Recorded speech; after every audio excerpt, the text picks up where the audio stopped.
আর মুহররমের দাম তো আসমান জমিন সৃষ্টির দিন থেকে। শুধু তাই না, মুহররমের 1 তারিখ ওমরে ফারুকের শাহাদাত, যে ওমরে ফারুক রাদিয়াল্লাহু তাআলা আনহু ফজরের নামাজের ইমাম, দুশমন নামাজের ভেতরে সে পায়ের উপর আক্রমণ শুরু করেছে। মুহররমের কয় তারিখ? তাহলে ওমর কি এমনি মৃত্যু হলো না শাহাদাত?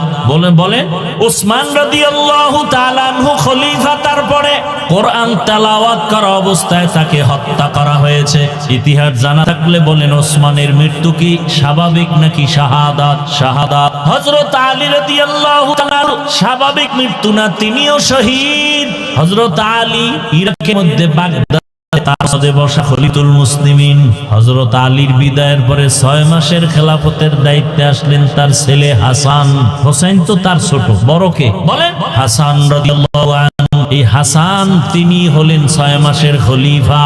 এরপরে এখান থেকে খেলাফতের মসনদ চলে গেল সিরিয়ার জমিনে। এবার আমাকে বলেন, হোসাইন শহীদ কারবালায়, হাসানও শহীদ হয়েছে, বিষ খাওয়ায় তাকে মারা হলো। এবার জানেন একটা কথা, দুনিয়াতে যত বড় ওলি আব্দাল গৌস কুতুব থাক না কেন, আপনাদের বিবেক কি বলে ইসলাম সম্পর্কে যতটুকু জানেন, দুনিয়ার কোন ওলিয়া উলিয়া পীর গৌস কুতুব সাহাবায়ে কেরামের কোন কারো সমান দাম হবে?